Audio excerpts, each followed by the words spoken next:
दोस्तों, चुनाव के नतीजा अपने पक्ष में पाने के लिए कितनी पॉलिटिकल पार्टियां कितना ज़्यादा नीच काम करती है, ये अभी एक सीजीआई चंद्रचूड़ ने, जो कि सुप्रीम कोर्ट के जज है, ये सामने किए हैं इस बात को।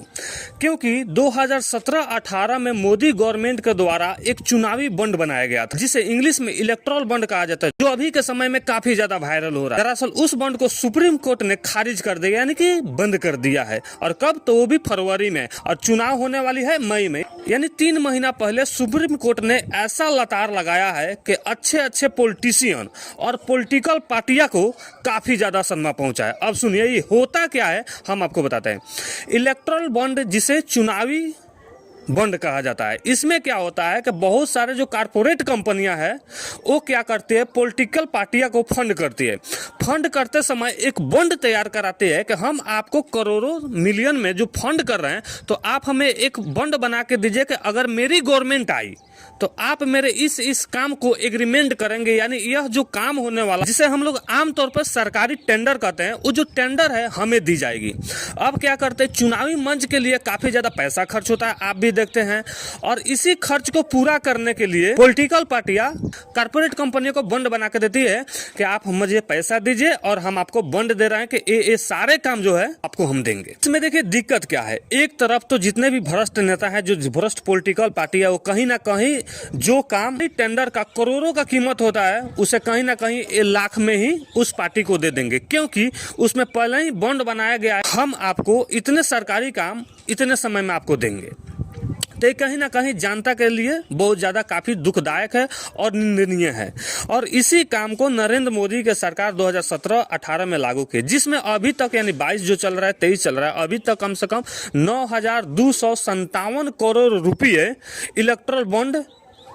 बिके हैं, यानी उतने का बॉन्ड बना है। अब देखिए उतने बॉन्ड में जो 5,000 के आसपास में केवल बीजेपी ने लिया है, और जो 4,000 का बॉन्ड बच रहा है, 4,000 करोड़ का, इसमें अदर पार्टी जो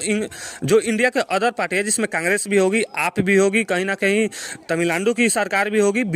आपको बिहार का नीतीश गवर्नमेंट भी होगी, यानी जो भी स्टेट लेवल की जो सरकारें हैं वो सारे के सारे इस बॉन्ड को खरीद रही हैं। लेकिन अभी इस बॉन्ड को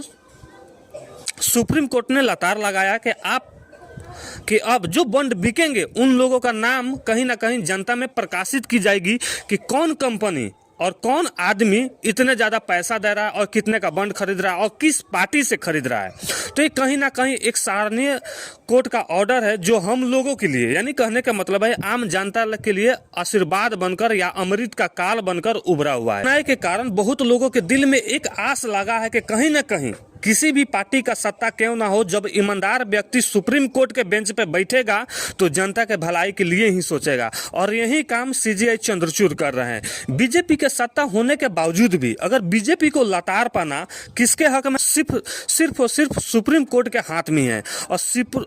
सुप्रीम कोर्ट अगर बिक जाए तो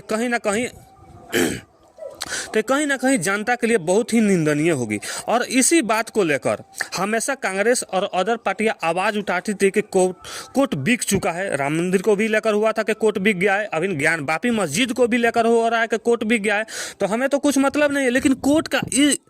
कोर्ट का यह निर्णय कहीं ना कहीं एक आस दिलाया है कि प्रशासन बिक सकता है, पॉलिटिकल पार्टियां बिक सकती है, भाईचारा बिक सकता है, लेकिन जो उस बेंच पर बैठा इंसान अगर ईमानदार हो, लगता है वो कितने ज़्यादा ईमानदार है, इस इलेक्टोरल बॉन्ड को निष्कासित होकर यह बात मालूम आई है। तो मैंने अपना यह निष्कर्ष आपके सामने रखा है, और हम हमेशा बीजेपी हो या कांग्रेस हो या इंडिया की कोई भी पार्टी हो, अगर करप्ट बातें करती है और करप्ट बात को सपोर्ट करती है, तो हम उसके बारे में ही वीडियो बनाते हैं, ना कि किसी पार्टी के अंदरूनी मामला, जो काफ़ी ज़्यादा पत्रकार हैं जिनका मिलियन में व्यू जा रहा है।